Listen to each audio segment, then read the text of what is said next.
And welcome back to episode number 24, I believe, if I'm not mistaken. 24 of Raise the Banner podcast. I'm one of your two co-hosts tonight, McAdoo, here with JRM, JR Mott. JR, how are you doing? Chilling, just chilling. Had to take a week off last week because I had to stay late at work, so I'm back. Well, good to have you back.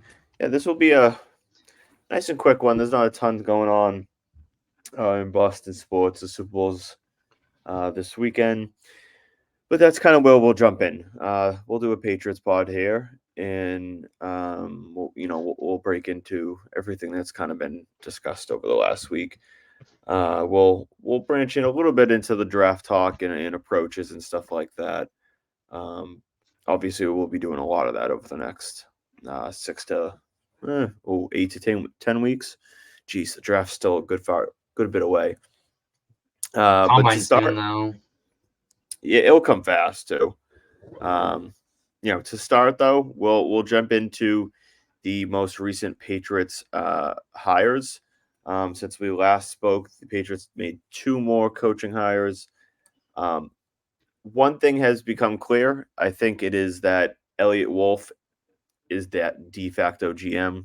I don't know if he'll get that title, but everything is pointing that way. They hired Jerry Montgomery, who worked in Green Bay when Elliot Wolf was in Green Bay. He'll presumably be the D-line coach. I don't know if they'll give him like the run game coordinator title that he got in Green Bay the last few years. And then they also hired Ben McAdoo.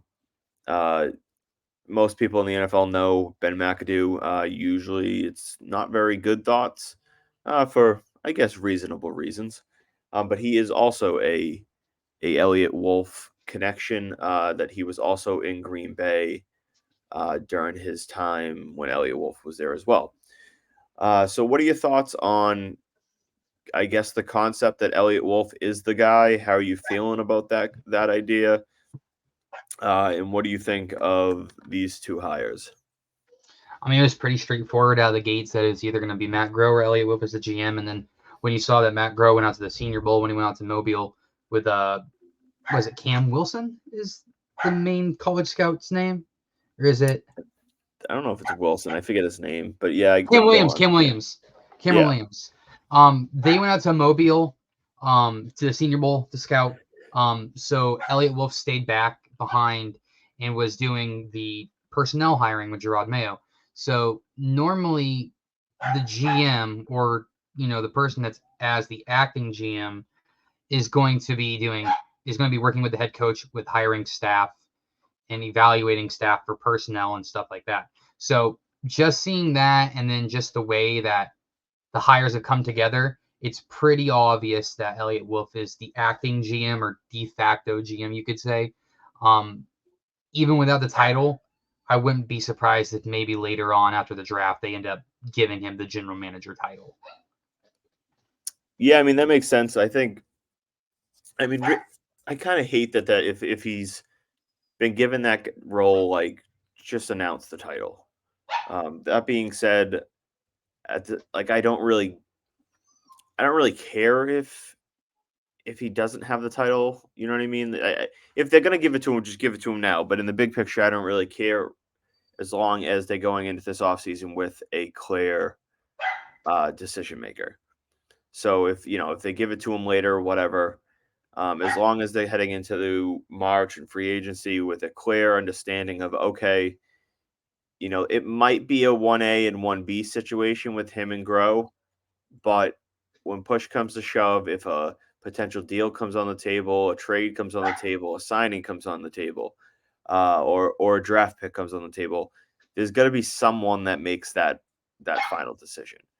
You can't have two equal voices, because what happens when those two equal voices prevail? Yeah. Excuse me, not prevail, when they clash. Who's going to make that? You know what I mean? Who's deciding? They couldn't have a scenario where Grow wants Marvin Harrison Jr. in Wolf wants Jaden Daniels, and they have to go to Robert Kraft or Jonathan Kraft and each state their case of who they want, and then they decide. Like that was never going to be something that would have worked. So I'm glad that it seems like Wolf is that guy. In terms of the hires, I obviously don't know a ton about Jerry Montgomery. He bounced around in college. I want to say he was in Iowa State maybe for a while. Then he came into Green Bay in 2015. He worked his way up from a defensive assistant to a defensive line to then a defensive line and run game coordinator. So he's working his way up the tree. He's in his, I want to say, early to mid 40s. He seems qualified. So I mean that's a good spot at the least. I trust Wolf's discretion that he's a quality coach. I really don't have much more to say other than that on Montgomery. What are you thinking with him? Also, I really don't know a lot about him other than the fact that he was the Packers defensive line coach and run game coordinator, and that Elliott Wolf has connections with him because of being in Green Bay. But I forget what Packers tweeter or Packers player it was that tweeted out last night or the day before, or like I think it was last night, it. that damn, the Pats got a really good one or something like that. So hey, if the Packers players loved him, because the Packers defensive line is actually not bad. I mean, Joe Barry wasn't a very good defensive coordinator, but they had a decent defensive line the past few years. So if they're saying that, hey, you got a good coach coming, I believe he's a good coach. Because, yeah, players will back their guys sometimes, but in the case of them moving to different organizations, they'll be honest. So, yeah, then I'm not so the Patriots defensively have a little bit of an advantage. They're hiring this D-line coach, and our DC now, Covington, was the D-line coach. So they'll essentially it's they'll have basically almost just two. it's just like a replacement in a way. Yeah, like they'll have basically two D-line coaches in the mix. And the same thing goes with like the linebacking core. There's a lot of whispers of like, could Hightower come back? Because I know Mayo made that comment a couple years ago. It would make sense. Like that's the type of hire that works because Jerod Mayo not only played inside linebacker, but he coached inside linebackers the last few years. So like you could take a rookie coach at that spot, one that you believe that can rise and that will be a good coach, even if he's a little inexperienced early on, because you have that experience above him. Outside of that, on the defense side of the ball, Mike Reese seemed to project. He will use the word projection. Brian Belichick returning. We'll see if that's true. We know Steve left for the DC job at the University of Washington. Vinny Sunseri, who was the running back coach here, but he played college. He was in the secondary in college. He's going to Washington to be the defensive backs coach there. So I would presume, going off what Mike Reese says, that Brian Belichick could very much be back as the safeties coach, which will be nice. It will be a continuance. The safety position for a team that lost Devin McCourty, I would say, performed pretty damn well last year, especially in free safety spot when they didn't really have a traditional free safety. And then Mike Pellegrino looks likely to come back, I think, as the cornerback coach. So that would really leave, if those two are back, that only leaves maybe an outside linebacker coach. Tem Lukabo, the guy that was the DC, he was the linebacker coach in Carolina last year that they interviewed for the DC job. He was an outside linebacker coach, so that would fit. How are you feeling about the rest of the defensive staff? Do you want Brian Belichick back, even without Steve here? How are you feeling on that? I would have preferred them as a package because I just don't know if Brian Belichick's that good of a safeties coach because he was up in the box a lot. And I mean, this past season it kind of showed, minus Peppers, that our safeties didn't play that well. besides Miles Bryant when he played safety. He actually had a really good year. But I don't know. I maybe would prefer somebody different, but if they keep him, I'm all for it. I mean, he learned under his dad and his brother he worked with, so what's the worst that can happen? Yeah, We I have mean, I Kyle think Duggar season 2.0 again. he seems well regarded. He's got a good reputation. Obviously, you got to remember that he was recovering from an injury himself this past season, so that might have played a little bit of a factor. He think it tore his ACL or something like that. Um, but big picture, like I'm fine with him back. Mike Pellegrino, I'm fine with him back. The corners, Patriots corners have played relatively well the last handful of years. And like I said, they would just need to add the linebacking coaches, which that is like the most comfortable spot I feel of them hiring because they know Gerard Mayo knows the position inside and out. Offensively, they hired Alex Van Pelt. I don't know. I don't think we talked about this. Yeah, this came after I think we last recorded last week. Patriots Was you hired guys Alex. recorded last Tuesday, right? Or yeah, because Yeah. he got hired on Wednesday night. Yes. Or Okay. no, So Thursday night. yeah. So we actually didn't even talk about this. Uh, the Patriots hired Alex Van Pelt. There we go. He was the Browns OC the last few years. He wasn't the signal caller, but he was the OC. Worked with Kevin Skavanski.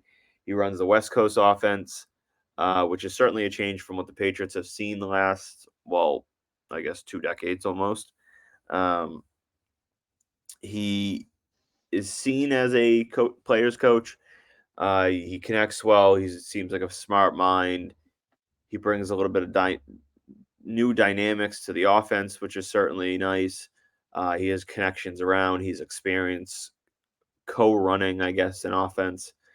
What are your thoughts on the hire of Alex Van Pelt? Um, I guess what do you give it for a grade and all that, and how you All feeling right. about him leading the offense? I wanted to talk to you about this on the show because I didn't really get to talk to you about it the past few days because I've been at work and I haven't been able to really discuss it with people in a professional manner. So nobody really expected this hire. It was kind of out of nowhere. Nobody knew that we interviewed him. It was just kind of a random Thursday night news drop. I was watching Greg Bedard's podcast because I like Nick Cattles. I think he's an awesome journalist and podcaster. But I was watching Greg Bedard's podcast and on my break at work because they were live. And he's like, "Oh, breaking news: the New England Patriots hired Alex Van Pelt as their offensive coordinator." And I was like, "The fuck?" So I went to Twitter really quickly, and Tom Pelissero had it up for a second, deleted it, and then reposted it because I think he had a spelling error. But I'm gonna be honest. I know his history because it's a name that I had heard before. But last year I was talking to somebody if they went outside, who would you want? If it's not a Belichick disciple, and I forget who it was, but it was one of my coworkers who's a Patriots fan, and they said, "What about that guy from Cleveland? I think his name's Van Pelt or something like that." I said, "The guy that doesn't call plays but is the offensive coordinator and quarterbacks coach." And they're like, "Yeah." I said, "Could be decent. You never know." But I read a lot into it because I didn't really know a whole bunch of his career before Cleveland, other than the fact that I remember seeing that he was the Bills offense coordinator in what, 08 or 09? But they had Yeah, a a long time completely ago. dog shit roster then. Um, I think it's an interesting hire, and a lot of people aren't giving Elliott Wolf and them credit for it. People are saying, "Oh, it's a retread. It's an Elliott Wolf Patriots retread." I don't think it's a retread. I think it's an interesting, unique hire that has a lot of upside. He's a first-time official play caller, which, yeah, it's a little bit worrisome, but there's growing pains being a first-time play caller. But I think hiring him and bringing Ben McAdoo in is going to help him not only as a coach, but help him as a play caller as well. Not only like Technically, he helped would have him been a play caller in Buffalo, right? for 1 year, but he's like Yeah. It a was obviously a long true time first time ago. play caller now. Like now that he's gone from Stefanski, that he's not in like the Green Bay offense anymore, like the Mike McCarthy style West Coast offense. It's his show. Like it's gonna be his own staff. He's not gonna be part of a staff. He is gonna be like the boss of the offense. So it's gonna be interesting. I'd grade it a B, a C plus to a B. Just because I do think there were better names out there. But then again, he's been around the NFL for a while. He's developed quarterbacks. He knows how to develop young quarterbacks. Just look at last year. They won 11 games with 5 different starting quarterbacks in Cleveland.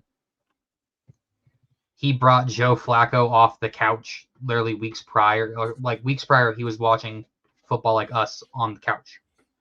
And he had him looking like peak prime Joe Flacco again. Maybe it's just because Joe Flacco is a gunslinger and the system fit him, but it helps to have a coach that can, help a quarterback. It depends on who we draft, though. If we're going quarterback at 3, I think Drake May would fit more of the scheme and the system I think he wants to run, but you can always adapt it to Jaden Daniels or another quarterback like JJ McCarthy. Depending on who they take. I'm not saying they're going to take JJ at 3. I'm just saying it's like names quarterbacks. But I want to see who he's got on his staff. I want to see who the running back coach is going to be. I want to see who the tight ends coach is going to be. I want to see who the wide receivers coach is going to be if I didn't say that already. I want to see what the staff looks like. And we'll go from there and see how they are in the preseason. And just to see what they have on the offense this year. Because we had a really, really, really, really bad offensive roster last year. Yeah, I mean that's putting it lightly. I mean, yeah, I'm fine with it. I'm probably in the same ballpark. I give it like a B minus ish rating. No one really talked about him because no one knew that he interviewed.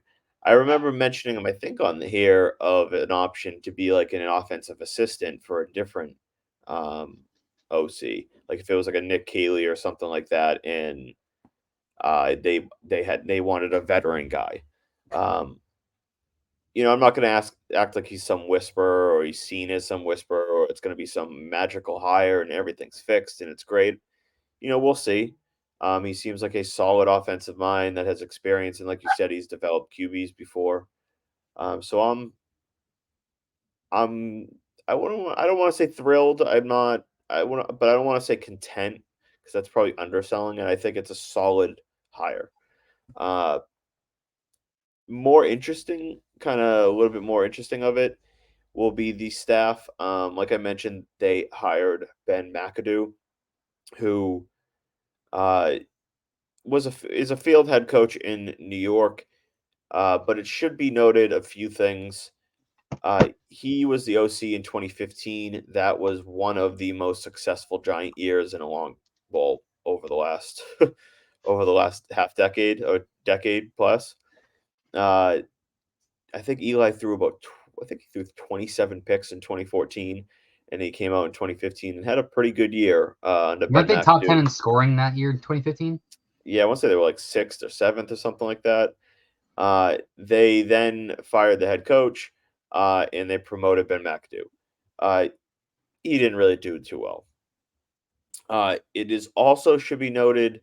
Now, this one's a little bit more confirmed than the next one I'll say, but there has been a strong report, multiple reports, that he was gung ho, begging, banging on the table Oh, he wanted Mahomes.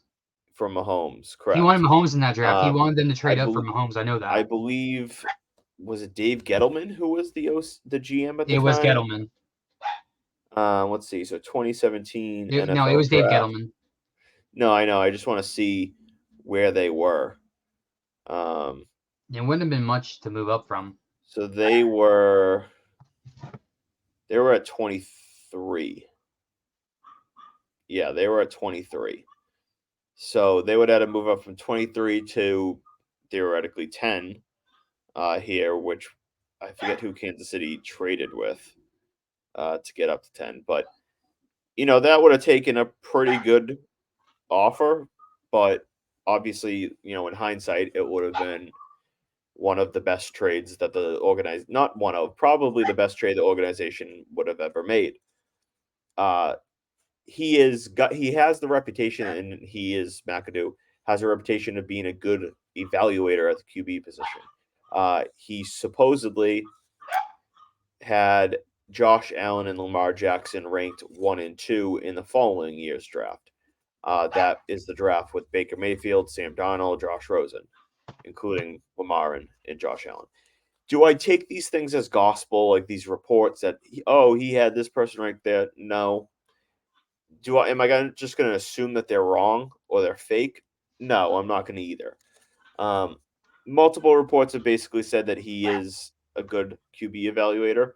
So, if he can help clear up the decision for Elliott Wolf or Mayo and ownership of which between Daniels and May that they prefer, or most importantly, how maybe he watches, he sees JJ McCarthy and he talks to JJ McCarthy and he's like, you know what? Like, this guy's a hidden gem. He can, he's in Michigan. He didn't get asked to do that much. He's the next guy. That could be possible too.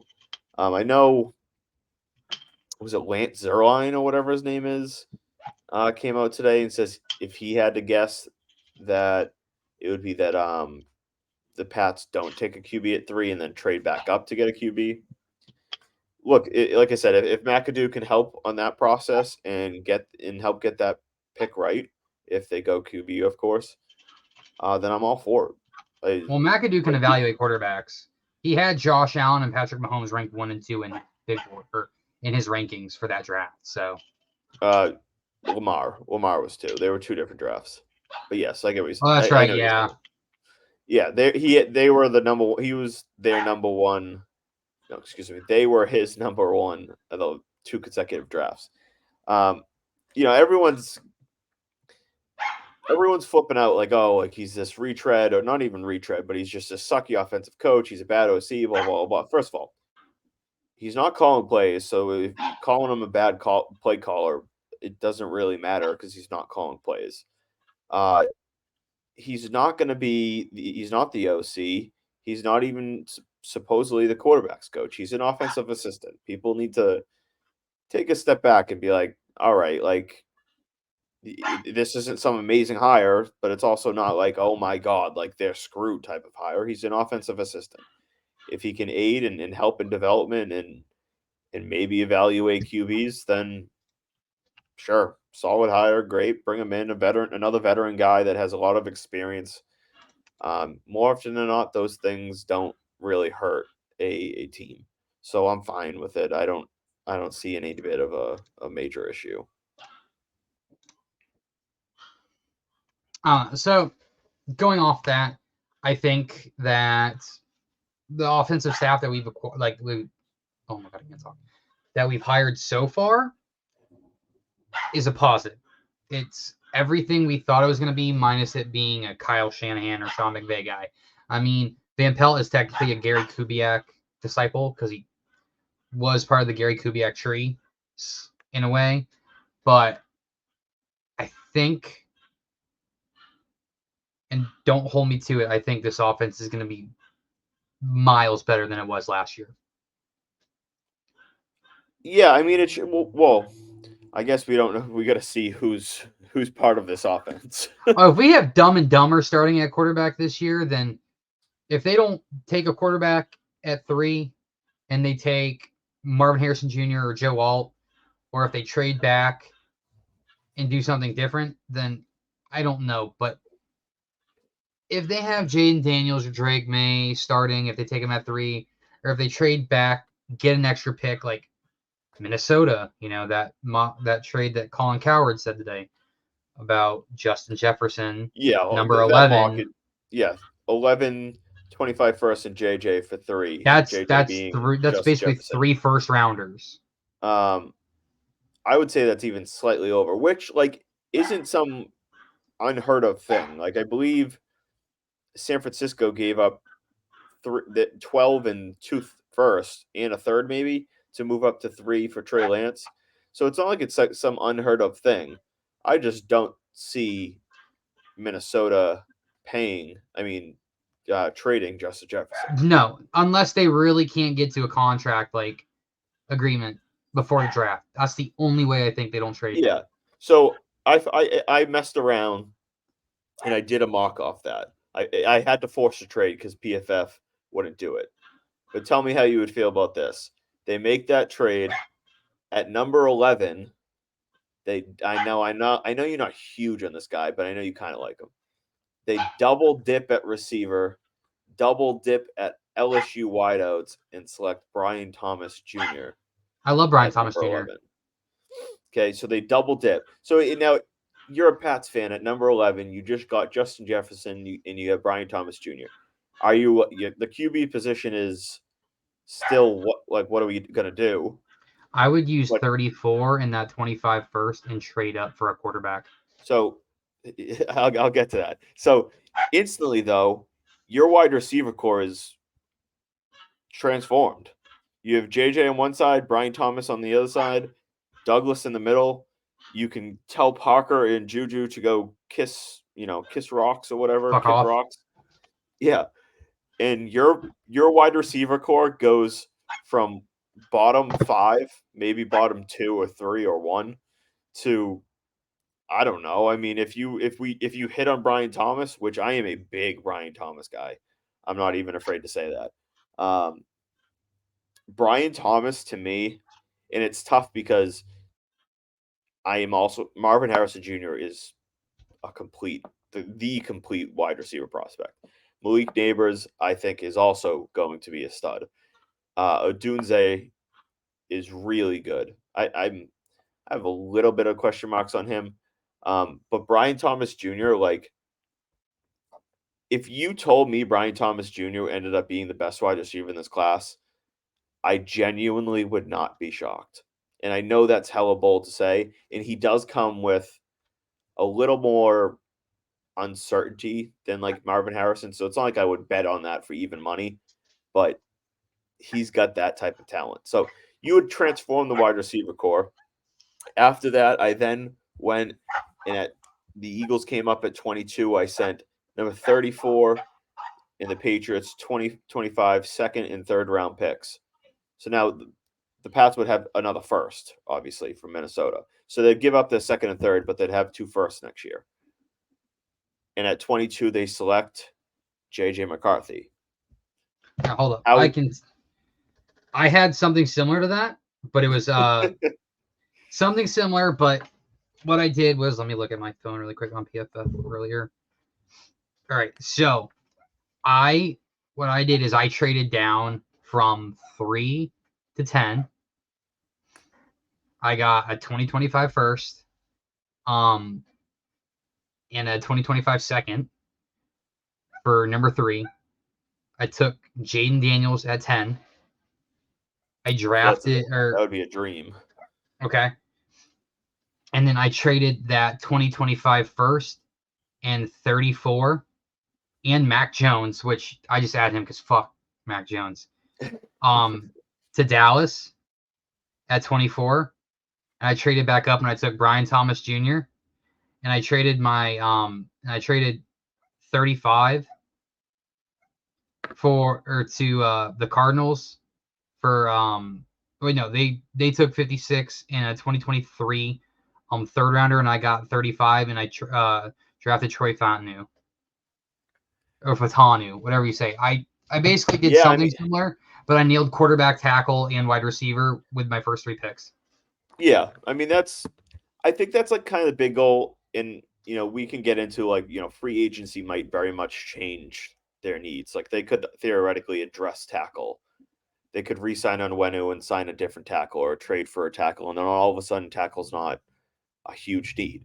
But that's kind of the obvious goal is, they have 3 glaring needs on this team. Those are the 3. In this situation, I could have went tackle at 11. I tried just to not go like so standard. I did have them at so after 22, I didn't pick again until 68, and I took Blake Fisher, who's a tackle from Notre Dame. I love Blake Fisher. Yeah, I so love Blake Fisher. I think he's kind of getting a little undervalued because Joe Alt is But the obviously only thing is, Fisher's only played 70 snaps at left tackle in the so last 3 years. yes, I'm not against the idea of Onwenu at left tackle. I'm not. I think he's good enough where if you signed him and you guys like the plan is you're going to be our left tackle, and he took all off season planning for that, all training camp planning for that, I really would be fine with the idea. I don't think that he would be like, a all pro left tackle, but I think he can be a good overall left tackle. And I'm for that. So I think that re-signing him is very important. And by re-signing him, it can be tagging him if they have to. You know what I mean? Tag the guy if you have Tag to. and then try to get a future contract nailed down. Yeah. Obviously extension is preferred, but they can if they know that he's going to be there for 24. They don't have to go in the draft and say, at least in my opinion, they don't have to go into the draft and say it has to be a left tackle or it has to be a right tackle. They can go in and say, okay, well, we're at 3 or, we're at 34 and there's only a right tackle available, so we're not going to take him. No, if you believe in that guy, take him. I'm comfortable with moving on Wenu, or, who knows, maybe you're comfortable with that guy at right tackle moving over to left tackle as well. And my thing is, I think Joe Alt's a little bit overrated. I think Olu Fashanu's better. Ooh, I don't know about that. I think like he him, is. and I'm still, I'm not a huge college football guy, so it's like by I the am. end of the season, I'm not like knowing, and by knowing, I know most players obviously because I do watch some college football, but I'm not like down to the penny of my opinions at the end of the draft. I mean, at the end of the season, I dive deep. I started probably about 10 days ago, diving deep into players. I kind of try to work through the draft and get a better idea of each player, doing some extra research and all that type of stuff. I mentioned to you guys last week, that's when I really kind of dove deep into Brian Thomas Jr. And I was like, man, like he got overshadowed because Malik Neighbors is that good. Speaking of that, I made a very Matt-like trade in Dynasty JR in another league where I traded Olave for the number 4 pick in a future third, which is very much not like me. I usually don't like the idea of now I have to take someone who is hopefully as good as Olave. But I know Malik Neighbors is going to be there. And Wait, you made a trade in our league? no. Oh, I was about to say, Trading hasn't man. opened that league. This is a different league. I traded with Joe. He's in Okay. this league. I traded him Olave for 1.04. Generally, I would think that is not a very smart move, and it's not something I would do usually. But like these two LSU receivers, man, I think they're that special.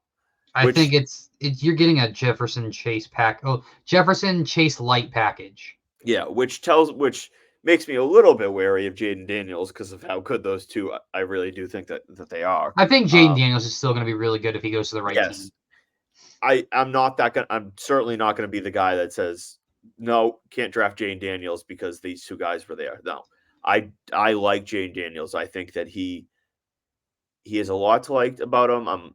I'm still working through that eval on him, how I truly feel, but I do. There's a lot to like. Speaking of that comparison, Drake May to it seems like a real chunk of Patriots fans and fans like NFL fans in general. He is becoming almost criminally underrated. Because all the Patriots fans think they see him wear number 10. Oh, he's Mac Jones 2.0. It's the dumbest comparison. And you want to know what my comp is for him? A more mobile Justin Herbert. Yeah, so everything when I watch him play, everything down from the size. He is quite literally a perfect size combination and build combination of Josh Allen and Justin Herbert. He's a little bit bigger than Herbert, a little bit smaller than Allen. He runs similar to Allen. I think Allen has a little bit more mobility than him, but Drake May has plenty of mobility. Allen has more mobility because his lower body has a little bit more strength in it. Yeah, and who knows? Maybe Drake May can get a little stronger there. But like, just style wise, I watch them. I'm like, this is like a freaking. If you took Herbert and Allen and put And them combine into, them and made a baby. yeah, and made a baby in an NFL player, I see that in Drake May, and so I don't get, like, I understand that he had a little bit of a down 2023, but the reality is two things. One, his OC changed and changed the complete offense. And it Like, was it's a Carolina's completely different longtime offense. OC too. Yeah. And they lost Josh Downs too. And that's certainly, Josh Downs was a second round pick. Looks to be a pretty good NFL wide receiver. Like, they lost the OC and the offense mainly. It's a completely different offense. I think people need to look past a little bit of what they saw in 2023 because it was a little bit of a downtick.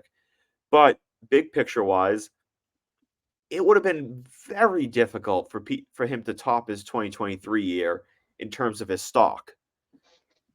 Going into the season, it was Caleb Drake, Caleb Drake, Caleb Drake.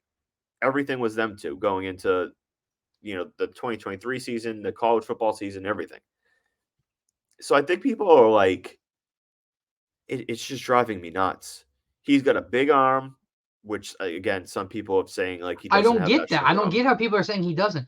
Watch Mac Jones try to throw a football and Yeah, watch it's not Drake May effortlessly throw a football. I can't It's not talk today. It's been a comparable. long day. It's not comparable at all. He has a great arm. He slings it. He's not afraid to sling it. The downsides I understand are a little bit of he didn't play tremendously well against some top talent. We also have to recognize that the top talent teams, well, they have more talent than everybody else on UNC Yeah. too.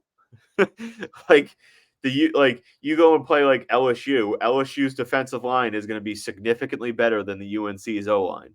I'm gonna be Their honest with you. linebackers are going to be better. Their cornerbacks are going to be better. So like UNC, Drake May at UNC was kind of, and not that UNC is like a bum, football school obviously, but UNC, like, Drake May would have been the starter at 99% of college teams. So like him playing at UNC was him kind of being the fish out of water, where like he's the big fish and everyone else is like medium-sized fishes. I'm just gonna be honest with you, and this is not gonna be biased at all, but out of every game that Jaden Daniels and Drake May played, Jaden Daniels had one horrible game, and guess who he was against? Drake May. No, Florida State. Oh. Oh. That was Yeah, his worst game of the year, and he still looked good. yeah. Oh, and I like Jane Daniels bursted through. He reminds me of, for obvious reasons, Burrow's emergence at LSU with LSU, yeah. Chase and Jefferson and all that. Obviously, it gives you a little bit of shades like that. They're different QBs, obviously, but it gives you that similar But he also spent mindset. the off season working and working and working on his leadership and his passing. Yeah, I'm a Jaden Daniels fan. If he's there at 3, assuming if we say it goes, If you Caleb, don't love Drake him, May, don't take him. But if you actually, let's quickly shift into that. Because I want to make this really clear. I understand everybody's want for a quarterback. Completely understand. If they love Drake May, you move up to 2 and make sure you get him. If that's in the possibility. Or if you love Jaden Daniels and you're very confident that he's going to be the guy, take him at 3. Absolutely. Hell, if number one's available and you're magically in love with Caleb, I'm fine if you go up and get him too. If you love the guy, take him. But if you don't love the quarterback, if May and Caleb go 1-2 or 2-1, whatever, and Jane Daniels comes up and you're like, I like the guy, I don't love the guy. Do not take him. Do not force the pick. Okay? If you don't love Jaden Daniels, turn to option number 2, either select Marvin Harrison Jr. or trade back. I mean, theoretically, you could take maybe Joe Alt, and I wouldn't be screaming. But even then, if you wanted Joe Alt or Fashuan or whatever, trade back. Do not force a pick. That's how you end up like the Jets, who, I'm really convinced that the Jets with Zach Wilson or Sam Darnold, that Zach Wilson, they were just like, everybody else is saying that he's the second best quarterback, so I think he's the second best quarterback. He sucks, dude. He sucks. I kind of liked him out of college. I didn't love him out of college. He sucks. If you're a team in the top 5, top 3, or even top 10, and you're just taking a quarterback to take a quarterback, it's already difficult enough. If you don't love him, don't take him. And I keep saying this, and people are like, but we need a quarterback. If you don't love the player, why just take him? The Patriots didn't love Mac Jones, and they still took him, and look what happened. So, part of it is the Patriots. People need to recognize that something, and this is a big, big, big part of it. Technically, I think the Patriots have the assets and money to make serious, serious, serious moves to the point this offseason where they could be a competitive football team next year. And by competitive, I mean like maybe in the wild card. Like if they drafted, let's say, Drake May and signed Mike Evans and all these, they have all the money they need to sign big name, big fishes. They could be a solid team next year. But you can't make your decision at 3 with the idea of we must be competitive in 24. Because odds are you're not going to be winning a championship. So if the worst case scenario is you take Marvin Harrison Jr. or you trade back and you go into the season with, I mean, like, even if you went in with Mac or Zappy, it's not pretty. But, like, if you landed a superstar wide receiver in Marvin Harrison Jr. and you hit on your second round pick at a tackle or something like that, and you just build forward, like, it's a step forward. Only thing that sucks is next year's quarterback class isn't good. It's really not that good. It might not be, but I'll say this, like, did anyone expect Jaden Daniels to be in this spot?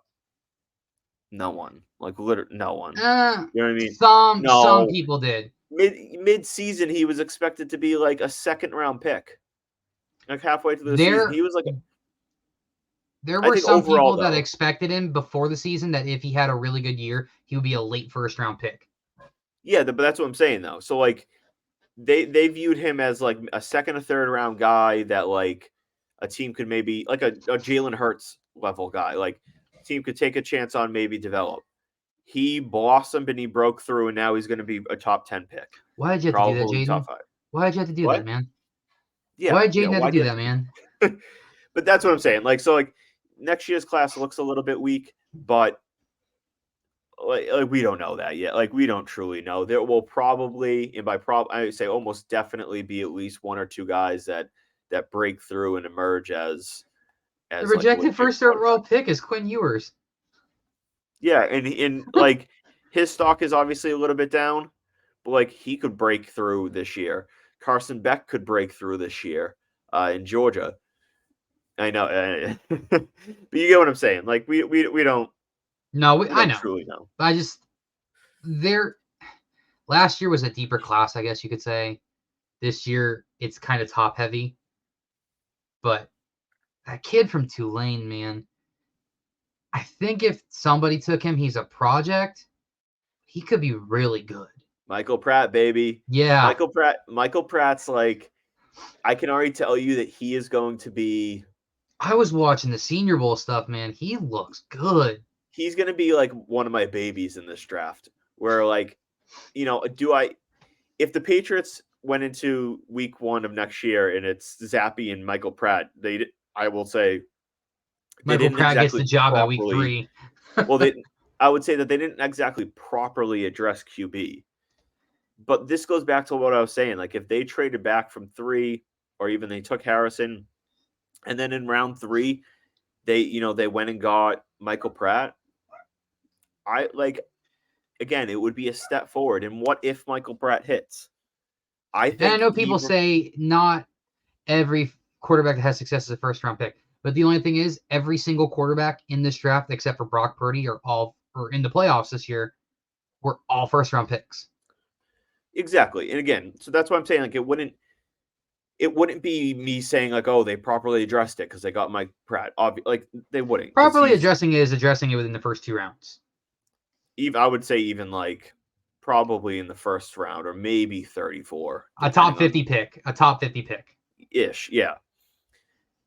But to Michael Pratt's, just talking about him, he's that guy that he just kind of screams that he's going to be a starter one day.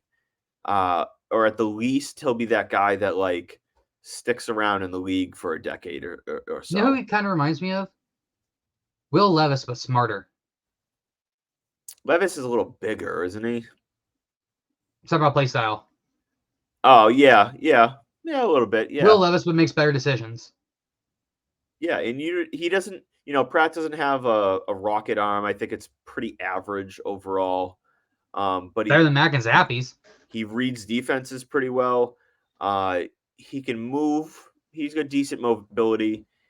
He's not a guy that you're going to be like, holy shit, Pats need to get him. He's a guy that like, if you ended up being a decade-long NFL starter, I wouldn't be shocked. He's a dart throw that I feel a little bit more comfortable on than the average dart throw. But hey, big picture, if they don't love a guy at 3, the QB at 3, don't take him. In a perfect world, they do. If they love the guy, go get him. I don't care. Go, like if you love Caleb and number 1's available, go get number 1. If you love number 2 and Drake May's your guy, because I think Drake May is currently the favorite. Who knows? We'll see come draft time, but go get Drake May. I just don't. I'm excited. How are you feeling about? We'll wrap it up here. But how are you feeling overall going into the offseason? Are you more or less optimistic after all these changes? I'm way more confident going into this offseason now that we have answers to what the staff is going to look like than I was the last game of the season, not knowing if Bill was going to be here or not. Yeah, I think overall, like I don't know if I'm more confident that we'll get it right. I'm more optimistic, I should say. But I'm more confident that we will try to we will properly try to get it right. And by that I mean take the shots offensively that we've been craving Belichick to do for the last few years. Here's my last like big statement I'm going to make. This is Elliott Wolf and Matt Groh. It's their time to shine. It's time for them to prove it was Bill, not us. Well, it's also Kraft. Kraft has a lot to prove. And so people talk about that he's cheap and all that. Like, I'm not even going to get into that conversation. But Kraft has his reputation has a lot of the line to say he needs to show that he made the right decision. So we talk about cap spending and all that. Yeah. He made the statements in his press conference when Gerard was announced. We have the 3rd most cap space in the league. He said it multiple times, not just once. He said it like 2 or 3 times. We have a lot of money. Yeah, and so, like, big picture, I'm a little optimistic. I'm optimistic. I think, like I said, I don't know if they are more or less likely to fix it, but I know I'm more confident that they will take the right shots to fix it, if that makes sense. My take is, as long as they address the top 3 needs we need within the first 4 rounds, and they're actually like hits, then they did it right. Because Well, yeah, I mean, if they hit, yeah, but I'm saying is like if it's actual players that have are proven, like with college like scouts and everything like that, and advanced metrics and the analytics and everything like that, like not guys like Tyquan Thornton and Bailey Zappi. I'm talking Brendan Rice, Lad McConkey looked really good at the Senior Bowl. Lad McConkey, Devontae Walker. He looked a little weird, a little bit shaky at the Senior Bowl, but if it helps his stock fall to us, that might help. But Drake May, Jaden Daniels, Malik Neighbors, Jamari Thrash, stuff like names like that. I forget what his first name is, but something Cephas from UTSA. I think it's Jordan Cephas. Guys like that, like players that have actual NFL potential and have like made a name for themselves, not some 6 foot tall, 5'11", skinny as a pencil guy from Baylor that knows only how to run in a straight line. I get it. Yeah, no, like I said, I'm optimistic, but we'll wrap it up there. Nice little quick episode. I gotta head out, and we're past time, but we'll wrap it up there. We'll be back next week. Spring training starts next week, so this should be a busy next 7 to 10 days for free agency. Finally, we'll get a little bit of we'll see a little bit more of kind of like what the Red Sox could do. Hopefully they make some big moves, and we have a lot to talk about next week. But we'll leave it at that. As always, you can find me on Twitter at McAdoo5. You can find JR at TheoryRTB. That's Theory, raise the banner, RTB on Twitter. Come interact with me. I'll tell you how you're wrong if you want. I like doing that. So we'll be back next week, and make sure to listen, take care, and have a good one.